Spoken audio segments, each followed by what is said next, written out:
நீங்க அரசியல் களத்துக்குள்ள வந்துட்டீங்க. இந்த அரசியல் களத்துக்குள்ள வந்த போது ஜனநாயகனுக்கு உங்களுக்கு நெருக்கக்கூடிய நெருக்கடியை பற்றி நீங்க பேசலன்னா பொதுமக்கள் உங்களை என்ன நினைப்பான்? ஐயோ இது தேராத கேஸ், அடி வாங்கிக்கிட்டு திருப்பி ஒரு சவுண்ட் கூட விட முடியாத நிலைமையில இருக்கிறாரு, உங்களுக்கே வன்னியரும் போட்டுருவான் பறையரும் போட்டுருவான் அப்படின்னு நீங்க நினைச்சு களத்துக்குள்ள ராமதாஸ் இல்லாமலும் போலாம். அது கற்பனை. போலீஸ் ஸ்டேஷன்ல 2 பேரும் கை விட்டுருவான்னு பயந்தீங்கன்னா ராமதாஸை சேர்த்துட்டும் போகலாம். விஜய் தான் இதுல முடிவு எடுக்கணும். சென்சார் போர்டு எங்க யார்கிட்ட இருக்குன்றது எல்லாருக்குமே தெரியும். அதை கூட ஆதவர்ஜுனா ஒரு டிவில பேசும்போது இது யாருக்கு லாபம், உதயநிதிக்கு தானே லாபம், அப்போ அவங்க அண்டர் கிரவுண்ட்ல டீலிங் வச்சு இதை உதயநிதி தான் பண்றாரு, திமுக தான் இதை பண்ணுதுன்ற மாதிரி டோன்லயே எப்பவுமே திமுக எதிர்ப்பு பண்றது என்ன நோக்கம் விஜய்க்கு? எல்லா டெல்லி தலைவர்கள்ட்டயுமே ஸ்டாலினுக்கு வெயிட்டேஜ் இருக்குது. அவர் தான் தமிழ்நாட்டை முடிவு பண்ணுவாருங்கிற பார்வை அவருக்கு இருக்கு. அது வரத்தான் செய்யும். சோ ஆதவர்ஜுனா சொல்றதுல உண்மையும் இருக்கலாம். பேசும்போது கூட ஜனநாயகனை சென்சார் பண்ணிட்டு தான் பேசுறாரு, கரூர் இன்சிடென்ட சென்சார் பண்ணிட்டு தான் பேசுறாரு. சென்சார் போர்டுக்கும் அவருக்கும் பிரச்சனை இருக்கலாம், பல விஷயங்கள் அவரே சென்சார் பண்ணிட்டு தான். ஏன் சென்சார் பண்ணாருன்னா அந்த 2 விஷயமும் விஜய் வெர்சஸ் மோடி. ராகுல் காந்தியின் கைக்கூலி, ராகுல் காந்தியின் தொங்கு சதை விஜய் வெர்சஸ் மோடின்னு போயிட்டு. அப்ப விஜயோட குடுமி டெல்லியில இருக்கு அப்படின்னு. முக்குளத்தூர் வாக்கு வங்கியை ஓபிஎஸ் மூலமா அறுவடை பண்றது, இங்க செங்கோட்டையன் மூலமா கொங்கு மண்டலத்துல ஒரு வாக்கு வங்கி அறுவடை பண்றதுன்னு ஒரு விஜய் ஒரு கணக்கு போடுறதா ஒரு தகவல் வருது. ஓபிஎஸ்க்கும் எடப்பாடி மேலோட கோபம் தான் பிரதானம்னா அப்படி ஒரு முடிவு எடுக்கலாம் விஜய்கிட்ட ஆஃபர் இருந்தா. ஆனா மேக்சிமம் திமுக தான் அதிகாரத்துக்குள்ள போக முடியும். கடந்த கால வரலாறுகளை எடுத்து பார்த்தோம் அப்படின்னா ஒரு 3வது அணியா கிட்டது அவர் தன்னை முதன்மை சக்தின்னு சொல்லிக்கலாம். ஆனா தமிழக அரசியல்ல விஜய் மாதிரி அப்பப்ப கட்சி ஆரம்பிச்சு வந்து அது திமுக அது மக்களவையிலும் சட்டமன்ற இடைத்தேர்தலில் லெட்டர் போடுறாங்க. கமலஹாசன் 2.0 3வது அணியா தான் மக்களுடைய பார்வை இருக்கும். அதுல வந்து எம்ஜிஆர் அன்னைக்கு ஜெயிச்ச நிலவரம்ன்றது வேற உங்களுக்கு தெரியும். காமராஜ் வேற இறந்துட்டாரு. ஆமா, அன்னைக்கு காமராஜ் தொண்டர்கள் பாராவூப்பினாரும் எம்ஜிஆரோட 5 விழுக்காடு அதிகம் ஓட்டு எடுத்திருந்தாங்க. கிட்டத்தட்ட ஒரு 4 முனை போட்டி, அதெல்லாம் இந்த 3 முனை போட்டினா எம்ஜிஆர் ஆட்சியை பிடிச்சிருக்க முடியாது. அப்ப இந்த சூழ்நிலையில் நீங்க பாத்தீங்கன்னா வந்து கடந்த கால வரலாற்றுல 2005ல கட்சி ஆரம்பிச்ச விஜயகாந்த் 2006ல தனிச்சு போல்டா 2 கட்சியுமே எதிர்த்து நின்றதுனால அவர் மட்டும் வெற்றி பெற்று ஒரு பெரிய வாக்கு சதவீதத்தோட ஒரு கட்சியை உள்ளர போனாரு. அதுதான் 2011ல அவர் 50 இடங்கள் கேட்டு ஒரு 41 சீட் ஜெயலலிதா கொடுக்குற இடத்துக்கு வந்து ஒரு எதிர்கட்சியா வந்தாரு. 2016ல திமுக பக்கம் படம் நழுவி பால்ல விழுந்துடக்கூடாதுன்னு திரும்பவும் வைகோ அவர்களும் போய் மக்கள் நல கூட்டணியை தலைமையை ஏற்றுக்கோங்கன்னு சொல்லி கூட்டிட்டு வந்த கதையெல்லாம் இருக்குது. ஆனா மக்கள் நல கூட்டணியில அவர் தோல்வியை சந்திச்சார். அதற்கு முன்னாடி வைகோ அவர்கள் 96ல அவர் தலைமையில ஒரு கூட்டணி மார்க்சிஸ்ட் கம்யூனிஸ்ட் கட்சி, ஜனதா தளம் இது நின்னும் போது அவர் கூட ஜெயிக்க முடியல, ஒரு எம்எல்ஏ கூட பெற முடியல. மக்கள் நல கூட்டணியை தலைமையேற்ற விஜயகாந்தனால ஒரு தொகுதி வெல்ல முடியல. மக்கள் நீதி மையம் கூட ஒரு கூட்டணி வச்சார், சரத்குமார் கூட சேர்ந்து ஒரு கூட்டணி எல்லாம் வச்சாங்க, அவங்களும் வந்து ஒரு தொகுதி கூட வெல்ல முடியல அப்படிங்கறதா இருக்கு. ஆனா தனிச்சு நின்ன சில கட்சிகள், உதாரணமா தேமுதிகவா இருக்கட்டும், பாமகவுடைய முதல் தேர்தலா இருக்கட்டும், அவங்களும் ஒரு சீட்டாவது ஜெயிச்சிருக்காங்க. இப்ப விஜய் அவர்கள் துணிஞ்சு 234 நின்னாதான் அவருடைய ஒண்ணு வாக்கு வங்கியை காட்ட முடியும், ஏதாவது ஒண்ணு இருக்கும். இப்ப போய் புதிய தமிழகம், பாமக, தேமுதிக இப்படி சில கட்சிகளோட இறங்குறதுன்றது அவருக்கு எல்லா தொகுதியிலும் பார்ட்டிசிபேட் பண்ணா ஒரு 10% இருக்குன்னு வச்சுக்கோங்க, அது குறைய தானே செய்யும். அது விஜய் தான் முடிவு எடுக்கணும். பாமக தனிச்சு நின்று பன்னூர் ராமச்சந்திரன் மட்டும்தான் ஜெயித்தாப்புல. ஆனா திவாரி காங்கிரஸ் இன்னொரு வன்னியர் தலைவரான வாழப்பாடு ராமூர்த்தியோட கூட்டணி நின்று ஜெயலலிதா இணையா 4 சீட்டும் ஜெயித்தாங்க. சோ அது என்ன முடிவுங்கிறது சாதக பாதங்களை பார்த்து, ப்ரோஸ் அண்ட் கான்ஸை பார்த்து விஜய் தான் முடிவு எடுக்கணும். நான் சகதேவ மாதிரி விஷயத்த சொல்லிட்டேன். போலீஸ் ஸ்டேஷன்ல சிக்கிக்கிட்டு திருமங்கலம் சரத்குமார் ஆகிறதுக்கு வாய்ப்பு உண்டு. அல்லது உங்களுக்கு உண்மையிலே அதர் காஸ்ட் ஓட்டு வரும்னா அது கற்பனை ஓட்டு, ஏட்டு சுரக்கா ஓட்டு, கறிக்கு உதவாத ஓட்டு, காகிதப்புலி ஓட்டு, நிஜ ஓட்டு அல்ல. அந்த கற்பனை ஓட்டை நம்பி நிஜ லீடராட்டு களத்துக்குள்ள நின்ன ராமதாஸ் கூட்டணி வந்து நெகட்டிவ் நினைச்சீங்கன்னா அது உங்களுக்கு பலம் கொடுக்குமா அல்லது திருமங்கலம் சரத்குமார் மாதிரி போவீங்களாங்கிறது தேர்தல் முடிவு தான் சொல்லும். அது விஜய் தான் அதை ப்ராசஸ் பண்ணி எடுக்கணும். ஏன்னா அதுல 2 ரிசல்ட் வராது, ஒரு ரிசல்ட் தான் வரும். ஒரு முடிவுக்கு தக்கன ஒரு ரிசல்ட் தான் வரும். இன்னொரு ரிசல்ட் என்னன்னு தெரியாது, அது மர்மமாட்டே இருந்து முடிஞ்சு போயிடும். நீங்க எடுக்கிற ஒரு முடிவு தொடர்பா ஒரு ரிசல்ட் வரும், இன்னொரு ரிசல்ட் தெரியாது. அப்புறம் நாளைக்கு உங்கள்கிட்ட சொன்னவன் அப்படி போனா அப்படி வந்திருக்கும், இப்படி போனா இப்படி வந்திருக்கும்னு சொல்லலாம். இந்த இடத்துல விஜய் தான் முடிவு எடுக்கணும். பாமக கூட சேர்ந்து களம் போறது அந்த 70 தொகுதியில நல்லதா, அல்லது தனிச்சு போய் பாமக எதிர்ப்பு ஓட்டுகள் நம்ம ரசிகர்களை இழக்காம போறது நல்லதா? அது ரசிகர் தான், ஓட்டர் அல்ல. இங்க இடத்துக்குள்ள நீங்க முடிவெடுக்கணும். பாமக கூட கூட்டணி போகாமலும் உன் ரசிகம் போலரைசேஷன்ல அங்க இங்க எவன் ஜெயிப்பான் அவனை ஜெயிக்க விடக்கூடாது, வன்னியர் அணியை ஜெயிக்க விடக்கூடாது, பறையர் அணியை ஜெயிக்க விடக்கூடாதுன்னு அவன் போலரைசேஷன்ல மாறி போயிட்டான்னா ஸ்டாலின் ப்ரோ வன்னியர் தான் பண்ணுவாரு. ராமதாஸ் சேர்க்க மாட்டாரு, ப்ரோ வன்னியர் எக்கச்சக்கம் பண்ணுவாரு, வன்னியர் கேண்டிடேட்ஸ் நிறைய பண்ணுவாரு. குரு ஜெயகுரு வந்து இன்னைக்கு சீமான் ஒரு அறிக்கை விட்டு ஜெயகுருவுக்கு இமேஜை தூக்குற மாதிரி பசுமன் ஐயா முத்துராமலிங்க தேவர் மாதிரி எதிர்காலத்துல ஜெயகுரு வர்றதுக்கு வாய்ப்பு இருக்குன்னு தெள்ள தெளிவாகவே தெரியுது. அந்த இடத்துக்குள்ள சீமான் ஜெயகுரு இமேஜை தூக்கும் போது ஜெயகுரு குடும்பத்தை சேர்ந்த விருதாம்பிகைக்கு திமுக முக்கியத்துவம் கொடுக்கிறதுக்குமான வாய்ப்புகளும் வரலாம். சோ அவங்க ஒவ்வொருத்தரும் ஒவ்வொரு சக்திகளை வச்சுதான் தங்களை அரசியலை பண்ணுவாங்க. நீங்க உங்களுக்கே வன்னியரும் போட்டுருவான் பறையரும் போட்டுருவான் அப்படின்னு நீங்க நினைச்சு களத்துக்குள்ள ராமதாஸ் இல்லாமலும் போலாம். அது கற்பனை. போலரைசேஷன்ல 2 பேரும் கைவிட்டுருவான்னு பயந்தீங்கன்னா ராமதாஸை சேர்த்துட்டும் போகலாம். இதுலதான் முடிவெடுக்கும் அந்த சிக்கல் வந்து தலைவனாட்டு விஜய்க்கு மேல அந்த கட்சியில யாரும் இல்ல, அது கடவுள் மாதிரி தான். எந்த கட்சிக்கும் முடிவெடுக்கக்கூடிய தலைவர் எந்த கட்சிக்கும் கடவுள் மாதிரி தான். விஜய் தான் இதுல முடிவெடுக்கணும். இப்போ கடந்த 2 மீட்டிங்ல அது வந்து செயல் வீரர் கூட்டமா இருக்கட்டும், இன்னைக்கு நடந்த 3வது ஆண்டு துவக்க விழாவா இருக்கட்டும், இதுல விஜய் பேசும்போது முன்ன இருந்த அந்த ஃபோர்ஸ் இருக்க மாதிரி தெரியல. கொஞ்சம் உற்சாகம், நீங்க சொன்ன உற்சாகம் டவுன் ஆயிட்டாரு ரொம்ப. இன்னும் சொல்ல போனா ஈரோட்டுக்கு வந்து கரூர் சம்பவத்துக்கு பிறகு பேசும்போது அந்த ஈரோடு கரூர் சம்பவத்தை பத்தி அவர் வாய் திறக்கவே இல்லை. அது ஒண்ணு விமர்சனமாச்சு. இப்போ ஜனநாயகன் எப்போ வரும்னே அந்த ரசிகர்களுக்கும் தொண்டர்களுக்கும் தெரியல. அதுல என்ன பிரச்சனை அது குறித்து கூட வாய் திறக்க மாட்டாரு. சொல்லலாம் எத்தனை தடவை சொன்னேன், சர்வ வல்லமை படைஞ்ச ஒருத்தன், இலக்கிறதுக்கு எதுவும் இல்லைன்னு இருக்க ஒருத்தன், அவங்கிட்ட கொஞ்சம் விளையாடாதீங்கன்னு அந்த நெய்வேலி மேட்டர்ல சொன்னேன். அப்புறம் ஐடி ரைடு உங்களை கிரிமினல் மாதிரி நடத்தி கூட்டிட்டு போனாங்க. ஒரு அரசியல் மத்தியில உங்களுக்கு ஒரு அபிமானம் வந்தது, நான் மறுக்க வரல. அது சினிமா. இது நீங்க அரசியல் களத்துக்குள்ள வந்துட்டீங்க. இந்த அரசியல் களத்துக்குள்ள வந்த போது ஜனநாயகனுக்கு உங்களுக்கு நெருக்கக்கூடிய நெருக்கடியை பற்றி நீங்க பேசலன்னா பொதுமக்கள் உங்களை என்ன நினைப்பான்? இல்ல நீங்க எந்த கிறிஸ்தவருக்கு மந்திரி சபையில இடம் இல்லைன்னு கேட்டீங்களோ அந்த கிறிஸ்தவர்கள் என்ன நினைப்பான்? ஐயோ இது தேராத கேஸ், அடி வாங்கிக்கிட்டு திருப்பி ஒரு சவுண்டு கூட விட முடியாத நிலைமையில இருக்கிறாரு. அப்போ நம்ம விஜய மோடி அடிக்கிறதுக்கும் நம்ம ஸ்டாலினுக்கே போடுவோம். ஸ்டாலின் காங்கிரஸ் தான் மோடியை தோற்கடிக்கக்கூடிய அணின்னு நீங்க எதிர்பார்க்கக்கூடிய ஜான்குமாருக்காக எல்லாம் வேர்த்து வெறிஞ்சது இல்ல, லாகா இல்லைன்னு உங்களுக்கு அந்த தரப்பே வந்து விஜய் தேராது, இது கோலை கேஸ், இது அடி வாங்கிக்கிட்டு சசிகலா மாதிரி இருக்கிறாரு, என்னத்த இதுன்னு அவன் வந்து மோடிக்கு எல்லா இடத்துலயும் திமுக எதிர்ப்பே அவங்க பண்றாங்களே. உதாரணத்துக்கு பாண்டிச்சேரியில போயும் திமுக விமர்சனம் பண்ணாங்க. இந்த சென்ட்ரல் போர்டு சென்சார் விஷயம், இந்த சென்சார் போர்டு எங்க யார்கிட்ட இருக்குன்றது எல்லாருக்குமே தெரியும். அதை கூட ஆதவர்ஜுனா ஒரு டிவில பேசும்போது இது யாருக்கு லாபம், உதயநிதிக்கு தானே லாபம். அப்போ அவங்க அண்டர் கிரவுண்ட்ல டீலிங் வச்சு இதை உதயநிதி தான் பண்றாரு, திமுக தான் இதை பண்ணுதுன்ற மாதிரி டோன்லயே எப்பவுமே திமுக எதிர்ப்பு பண்றது என்ன நோக்கம் விஜய்க்கு? அது ஆதவர்ஜுனா சொல்றதுல ஒரு உண்மை இருக்குது. திமுக பண்ணுதோ இல்லையோ நாங்களும் மோடியும் வந்து ஸ்டாலினுக்கு 22 எம்பியை மதிக்கிறோம். அரசியல் களத்துல 240 இருக்கும்போது வந்து இவரு நாயுடு இவரு நிதிஷ்குமார் ஏதாவது பண்ணும்போது வந்து ஒரு ரொம்ப ஒண்ணும் பகைக்காம ஏன் நம்ம கூட கூட்டணி இருந்தவங்க தானே இருந்தோம். ஜெயலலிதா ஒரு ஓட்டுல கவிழ்க்கும் போது வந்து காப்பாத்தினாங்க. அதுக்கப்புறம் 99 நம்ம கூட நின்று ஜெயித்தாங்க. 2001 நம்ம கூட நின்று கிறிஸ்டின் முஸ்லீம் ஓட்டு காலியானதும் ஜெயிக்கிறதுக்காக போயிட்டாங்க. இப்ப விஜய் மாதிரி வன்ம எதிரி கிடையாது. அவங்க எல்லாம் ஒரு மதமாற்ற கும்பலோட சேர்ந்து, ஒரு ஜான் ஆரோக்கியசாமியோட சேர்ந்து, ஒரு லயலோ மிஷினரி கோஷ்டியோட சேர்ந்து ராகுல் காந்தி தான் வரணும்னு தன்னோட நலனை பற்றி கூட கவலைப்படாம தான் அரசியல் ரீதியா மண்ணா போனாலும் பரவாயில்ல, ராகுலுக்கு 8 சீட்டு போயிடக்கூடாதுன்னு மோடி மேல வன்மமும் காழ்ப்புணர்ச்சியும் மத ரீதியா கொண்ட ஒரு ஆள் வந்து எடப்பாடியும் கிடையாது, ஸ்டாலினும் கிடையாது. அப்படி இருக்கும்போது ஏற்கனவே பாஜக கூட்டணி வச்ச ஸ்டாலினுக்கு வந்து மோடி முக்கியத்துவம் கொடுக்கத்தான் செய்வார்.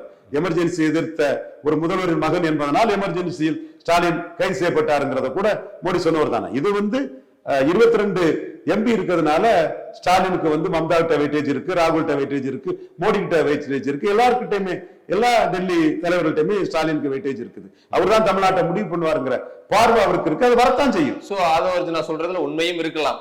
ஆதவர்ஜுனா சொன்ன இது வந்து அரசியல் ரீதியா பல சம்பவங்கள் அடிப்படையில உண்மை இல்லாம இல்லையே. பட் அரசியல் தேர்தல் களத்துல அவங்களாலதான் பாஜக தோற்கடிக்க முடியும்னு பாஜக எதிர்ப்பு போட்ட கன்சாலிடேட் பண்ணக்கூடிய அரசியல் தான் அவங்க பண்ணுவாங்க. இன்னைக்கு விஜய் அவர்கள் பேசும்போது நிறைய கொஞ்சம் நக்கலா நையாண்டியா கொஞ்சம் சில விஷயங்கள்லாம் பேசிட்டு இருந்தாரு. அதுல குறிப்பா வந்து முதல்வர் அவர்களே அமைச்சர்கள்லாம் வந்து பண்றதெல்லாம் தாங்க முடியாம தூங்காம இருக்காரு. என்னைக்காவது ஒரு அசந்து தூங்கும் போது போய் கேட்டு பாருங்க, அவர் கூட விசிலுக்கு தான் ஓட்டு போடுன்னு சொன்னதா இருக்கட்டும். ஒருவேளையில தாவேக்கா நிற்காத இடத்துல சுயேட்சைகளுக்கு விசில் சின்னம் கொடுப்பாங்க, அந்த விசில சொல்லுவாரா? சரி, அந்த முதல்வர் அவர்கள் கூட விசிலுக்கு ஓட்டு அது ஒண்ணு. இன்னொன்னு வந்து எப்போ பாரு வீட்டை விட்டு வெளியே வா விஜய், வீட்டை விட்டு வெளியே வா விஜய்ன்னு சொல்றாங்க. அது வந்து திமுக மட்டும்தான் அந்த விமர்சனத்தை பண்றதா அவர் நினைச்சிட்டு இருக்காருன்னு நினைக்கிறேன். அந்த விமர்சனத்தை வருதுன்னு சொன்னா வருவாங்க, ஒவ்வொரு வீட்டுல இருக்கிற விஜயும் வருவாங்க, தேர்தல் நடக்கிற அன்னைக்கு ஓட்டர் ஐடியோட வருவாங்க, வந்து அன்னைக்கு பதில் சொல்லுவாங்கன்ற மாதிரி சில சட்டையரா சில விஷயங்களை வந்து அவர் பேசியிருந்தாரு. இதை எப்படி எடுத்துக்கிறது? ஏன்னா அவர் ஒரு தீவிர அரசியல்ல இருக்கிறன்றாரு. ஆனா சமீபத்துல ஒரு வட இந்திய ஒரு நேஷனல் மீடியாவுக்கு கொடுத்த பேட்டியை கூட வந்து பனையூருக்கே அவங்கள வர வச்சு பேசினதா இருக்கட்டும், பேட்டி எடுத்தவங்களே பேட்டி கொடுத்ததா இருக்கட்டும், இதெல்லாம் வந்து ஒரு பெரிய ட்ரால் மெட்டீரியலா மாறி இருக்குன்னே சொல்லலாம். விஜய் இதெல்லாம் எப்படி கவனிக்கிறாரு? அவர் பேசுற அந்த தன்மை எப்படி இருக்கு? இல்ல, அவருக்கு கிளைம், அது அவர் கிளைம் வைக்க உரிமை உண்டு. ஜனநாயகத்துல அவருக்கு எல்லா உரிமையும் உண்டு. இது ஜனநாயக நாடு, அவருக்குள்ள உரிமையை நம்ம பறிக்க முடியாது. ஜனநாயகம் படத்தை தான் சென்சார் பாடாப்படுத்தி என்ன கதிக்கு ஆளாக்க போறாங்களோ தெரியல. என்னோட பார்வை, அவர் இன்எலிஜிபிள், இன்காம்பிட்டன்ட், மண்குதிரையா தான் களத்துல வருவார். அவர் ஏற்கனவே பார்ட் டைம் பொலிட்டிஷியன் நிரூபிச்சிட்டாரு. மக்களவையில நிற்காதது, விக்கிரவாண்டி ஈரோடு கிழக்குல நிற்காதது, சீமான் மக்களவையில நின்று இந்தியாவிலே மற்ற 5 முதலமைச்சர் கொண்ட Aam Aadmi, BSP, INLD, BRS போன்ற பல கட்சிகள், அகாலிடல் 5 பேருமே ஓட்டு பாதியா குறையும் போது இவர் 2.5 மடங்கு ஓட்டை உயர்த்தி களத்துல நின்ன ஒரு லீடரா வந்து உயர்ந்துட்டு இருக்கிறாரு. மோடியே குருமூர்த்தி கிட்ட ஹபிசிட் பாசிபிள்னு கேட்டிருக்கிறாரு. அது மட்டும் இல்ல, 2 இடைத்தேர்தலையும் நின்று களத்தை விட்டு ஓடிய கோழை நாய்கள்னு விஜய அவரு அடிக்கிறாரு. அப்ப இந்த விஜய்க்குடைய இன்னெபிலிட்டியும் விஜயோட பார்ட் டைம் பொலிட்டிக்ஸும் கமலஹாசன் சீமான் கம்பாரிசன்ல சீமான் ஜம்பான மாதிரி விஜய் சீமான் கம்பாரிசன்ல சீமான் எமர்ஜ் ஆவார். இன்னும் ஒண்ணு, இந்த சர்வே பார்ட்டிகளும் சொல்றேன், போலரைசேஷன் தான் வரும். இப்போ அட்டவணை புரி மக்கள்ல 20 விழுக்காடு கிட்ட, மொத்தமே 25 விழுக்காடு இருப்பாங்க இந்து கிறிஸ்டின் எல்லாம் சேர்ந்து. அவங்க கிறிஸ்தவர்ல அட்டவணையில கிடையாது. அதுல அருந்ததியர் உள்ஒதுக்கீடு பிரியாரிட்டி ரிசர்வேஷன் வந்து அருந்ததியர்களுக்கு செய்த பெரிய நன்மையாட்டு 2009 இருந்து திமுக பட்டியல் போடுறாங்க. ஈரோடு கிழக்குல 80 விழுக்காடு அருந்ததியர் வாக்கு விழுந்த போது சீமான் மட்டுமே கலந்து கொண்ட 2வது ஈரோடு கிழக்குல 100% அருந்ததியர் விழுக்காடு உதயசூரியனுக்கு தான் விழுந்து. அப்போ காங்கிரஸுக்கு 80 தான் விழுந்தாங்க. அடுத்தபடியா நாயுடு சமூக ஓட்டும் 100 விழுக்காடு ஸ்டாலின் தலைமைக்கு தான் விழுந்தது. இப்ப ஜிடி நாயுடு பாலம்ங்கிறதும் சீமான் அதை எதிர்க்கிறதும் ஒரு பெரிய போலரைசேஷன் தான் வரும்.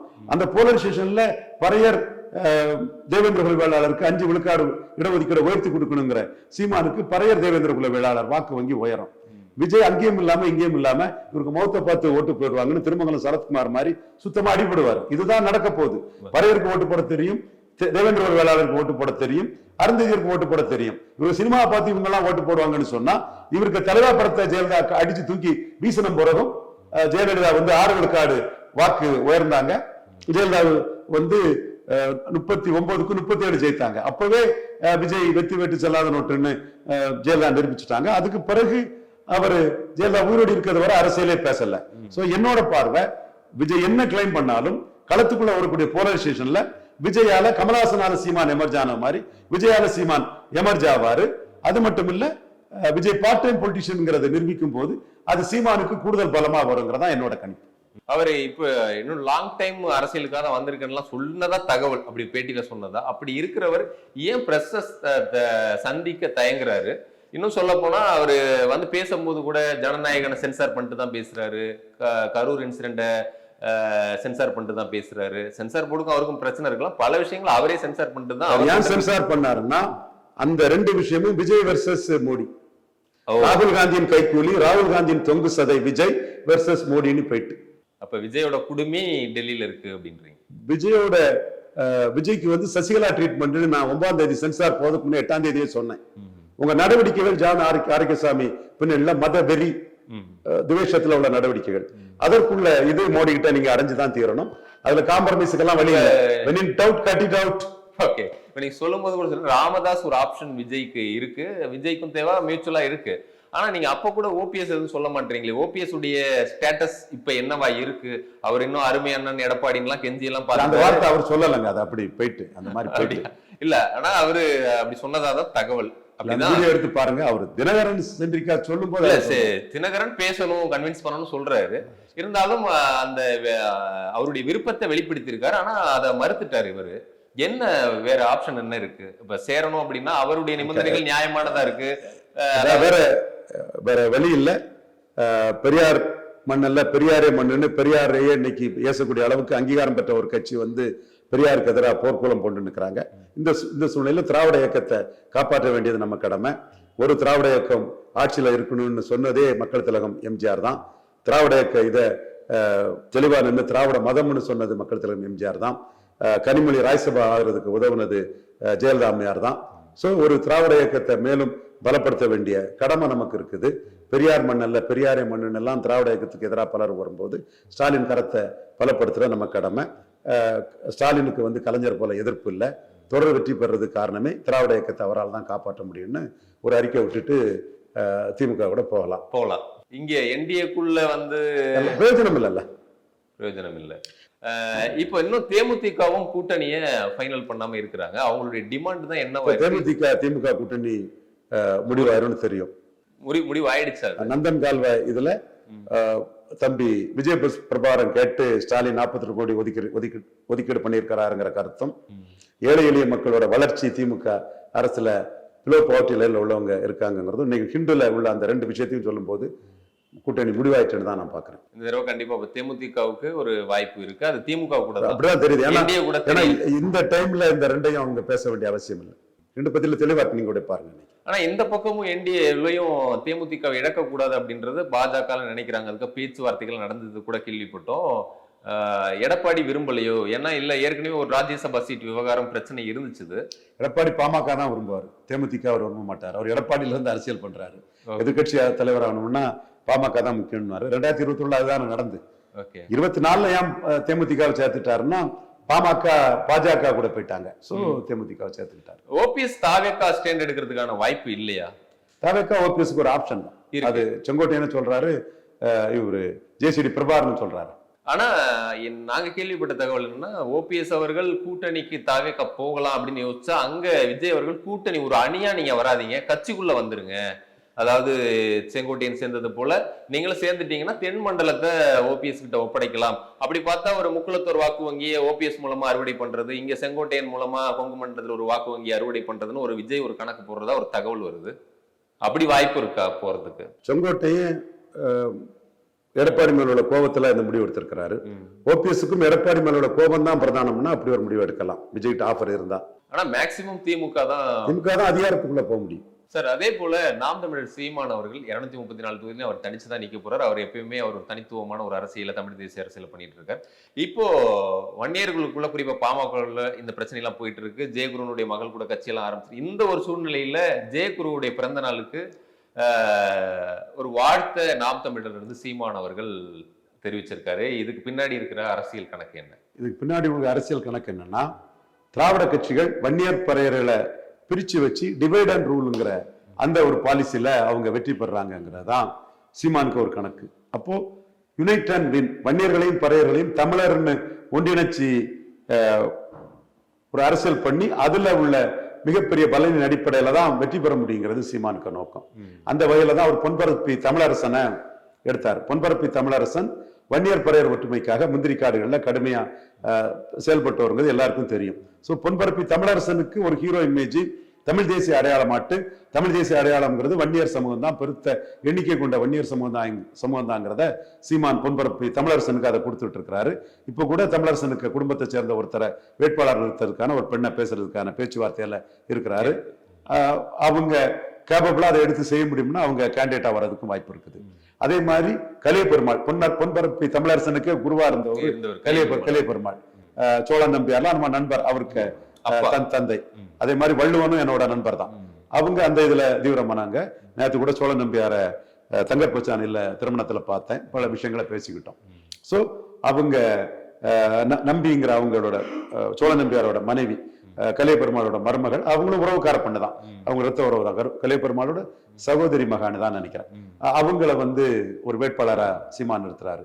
அது போல வீரப்பன், வீரப்பன் கொள்ளக்காரம்னா கருணாநிதிக்கும் ஜெயலலிதாவுக்கும் என்ன பேருன்னு என் வனக்காவலன் வீரப்பன் சொல்லி வீரப்பனுக்கு நினைவிடத்துக்கு போய் நாம வரும்போது வீரப்பனுக்கு மணிமண்டபம் உயரும், வீரப்பன் வந்து வனக்காவலன் தான், நீ வந்து சதி பண்ணி வீரப்பனை கொன்னீங்க, நேருக்கு நேர் வீரப்பனை எவனாலும் சந்திக்க முடியல, விஷம் கொடுத்து கொன்னீங்கன்னு வீரப்பனோட வீரத்தை குளோரிஃபை பண்ணி வீரப்பனுக்கான அந்த இதையும் பண்றாரு. ஒரு படி மேல போய் ஜெயலலிதா வீரப்பனை என்கவுண்டர் பண்ணினாங்கன்னு நீங்க எடப்பாடியில சொல்லி எடப்பாடி பழனிசாமி வாக்கு வாங்கிட முடியுமாங்கிற ஒரு கருத்தையும் சீமான் முன்வைக்கிறாரு. அதே மாதிரி ஆணைமுத்து, அவரும் வன்னியர் சமூகத்தை சேர்ந்தவர். அவர் வந்து எம்ஜிஆர் 31 இடஒதுக்கீடு இருக்கும் போது வந்து பொருளாதார அடிப்படைன்னு சொல்லி தோல்வி அடைஞ்ச பிறகு 31 50 ஆக்கும் போது ஆணைமுத்து தான் 60 ஆக்கணும்னு கேட்டாரு. அவரோட கோரிக்கையை ஏற்று 50 ஆட்டு எம்ஜிஆர் வச்சார். மற்றவங்க எல்லாம் மீண்டும் பொருளாதார அளவுகளை எடுத்துக்கிட்டு 31 போதுன்னு தான் சொன்னாங்க. இவர் தான் 31 60 கொடுக்கணும்னாரு. எம்ஜிஆர் வந்து ஆணைமுத்தும் பண்டூர் ராமச்சந்திரன் சொன்னதை கேட்டு 31 50 ஆட்டு உயர்த்தி கொடுத்தாரு. இடஒதுக்கீட்டுல ஓபிசிக்கு நாடாரு, முத்தரையரு, அகமுடையாரு, யாதவரு, செங்குந்தரு, கள்ளரு, மறவரு, வெள்ளாள கவுண்டர் எல்லாத்துக்குமே 19 விழுக்காடு கூடுறது காரணம் ஆணைமுத்துங்கிற ஒரு வன்னியர், பண்டூர் ராமச்சந்திரன்.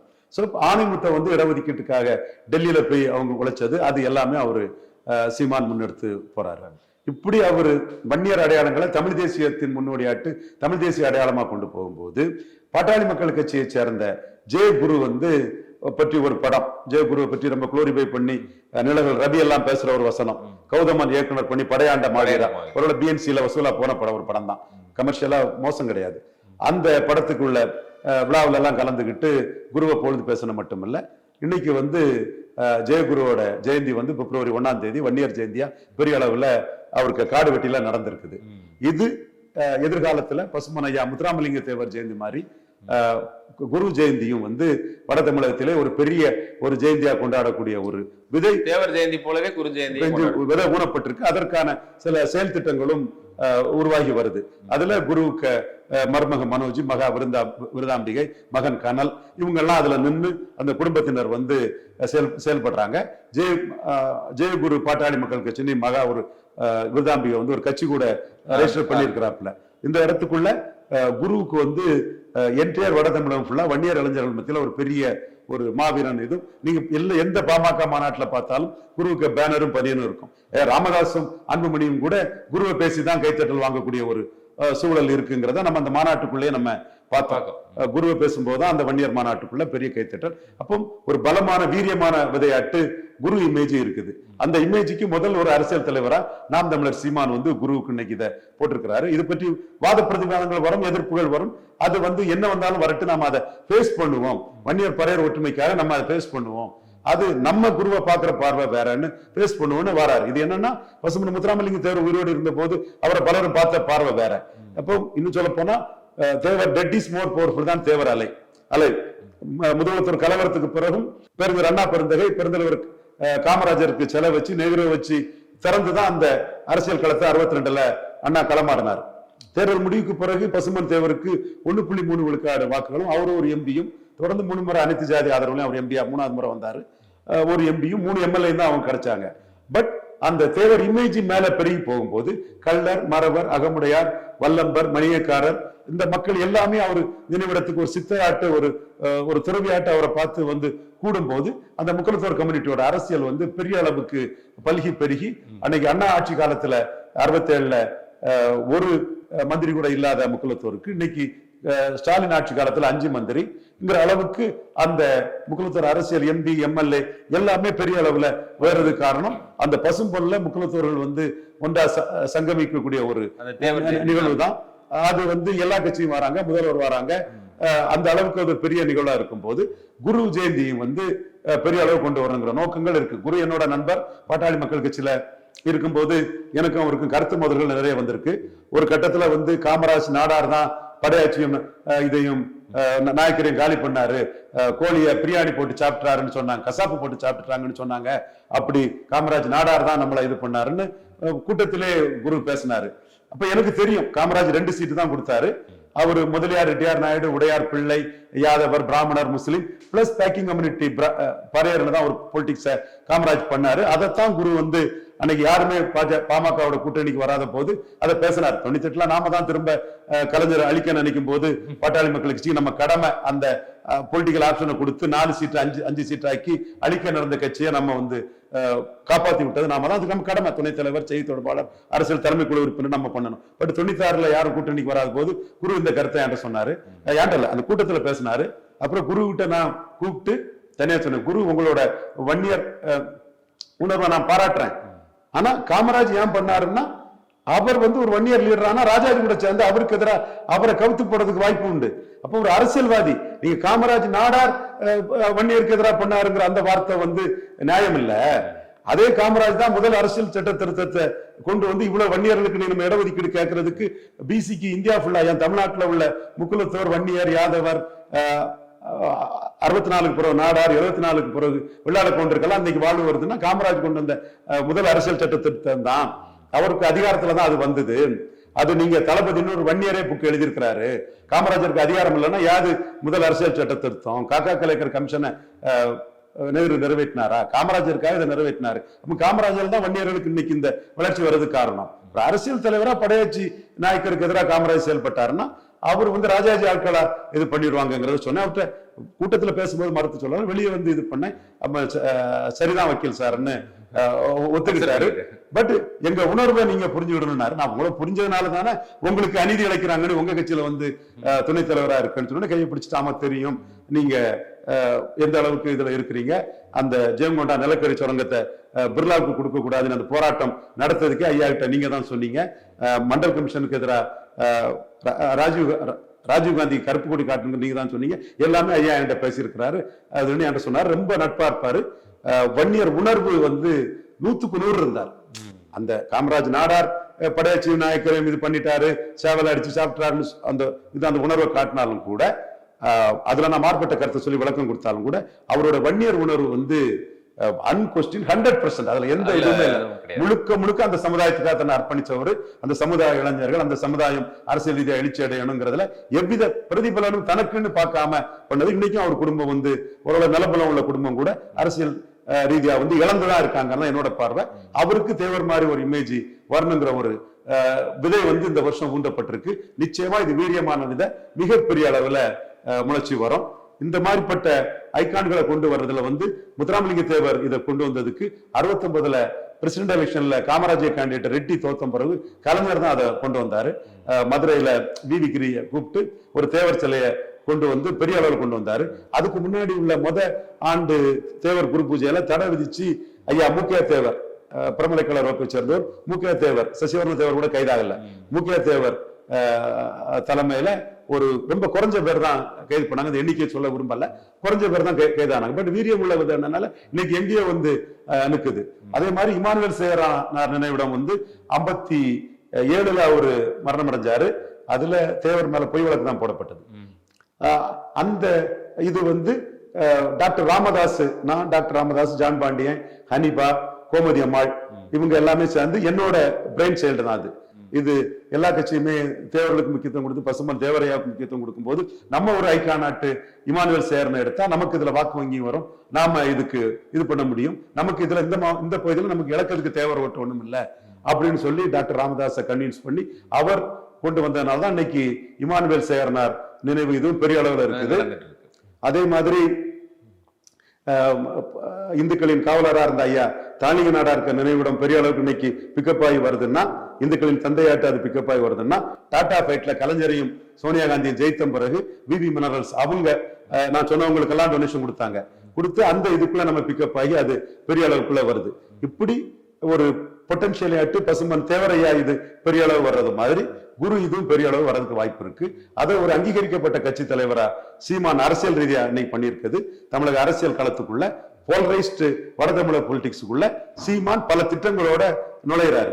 விஜய் இதுல எதுவும் திட்டம் இல்லாம நுழைஞ்சாருன்னா திருமங்கலம் சரத்குமார் மாதிரி ஆவார். கண்டிப்பா சார். பல்வேறு விஷயங்களை பகிர்ந்துக்கிட்டீங்க. குமுதம் சார்பாக மிக்க நன்றி.